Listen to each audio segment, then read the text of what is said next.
Nick, the idea that somebody who had been accused of rape could be given a job in the police force after the Sarah Everard case is kind of mind-boggling, Nick, isn't it? Beggars belief. Yeah. As your previous contributors suggested, I think the recruitment process is seriously flawed. But I think the problem is lots of people, the police are struggling to recruit people, and they're compromising their standards. And that's why we're finding so many bad apples. And they've got to, these are people who are supposed to be protecting us. So you can't really imagine how these people can possibly join the police. And this isn't a one-off, as we've just heard. You know, there was a sharing of gruesome photographs only last week in one of the most horrific cases where the police should have arrested the person who'd been in the same address for several months. They haven't done so. They're not proactive, they're reactive.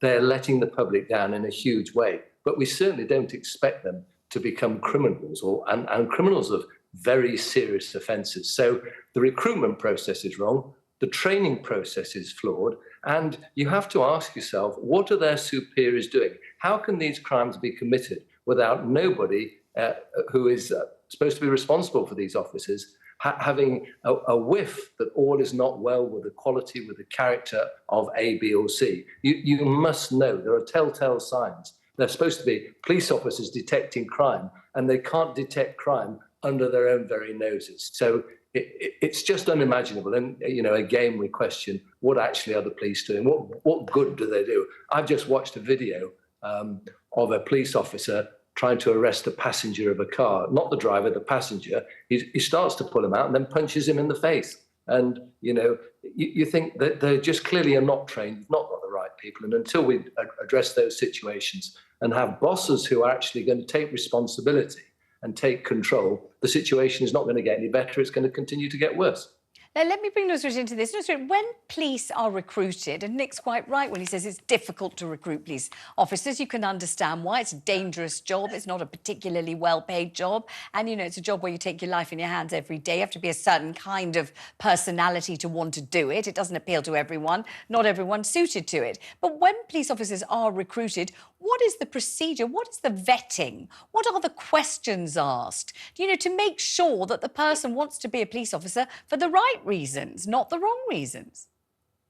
Well, clearly, the vetting process is failed, is flawed. We've talked about this many, many times. Unfortunately, the recent reviews have pointed out that there is no vetting process. It's done mainly online. People are getting through without even having a face-to-face interview. When I joined, I had to fill forms in, I had to have face-to-face interviews, you know, robust checks. Those things don't happen now, and a recruit can go from beginning to end of a process without ever meeting anybody. And clearly, they don't check references because of the lack of resources in vetting. There's no check of references. There's no going back and digging a little bit deeper, looking at people's social media. You know, so much of this gets missed.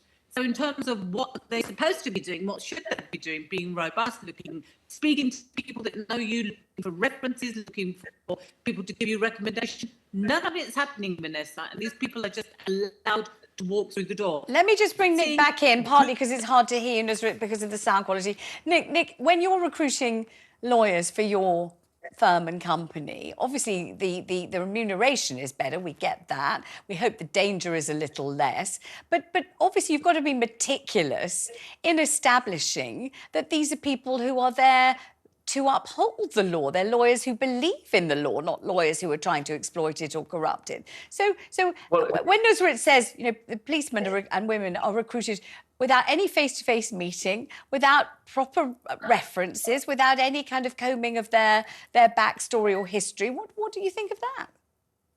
There's the problem. I mean, when I recruit lawyers, they're interviewed for 2 or 3 hours on 2 occasions.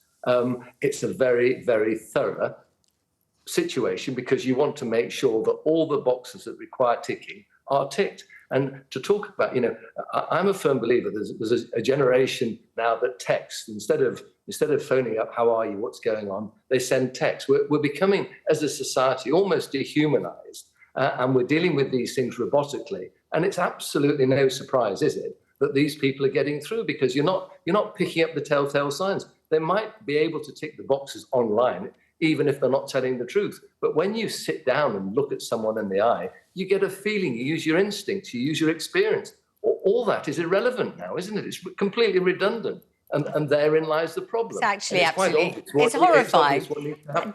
Yeah, It's absolutely obvious what needs horrifying. to I happen. appreciate your joining me. Thank you very much indeed.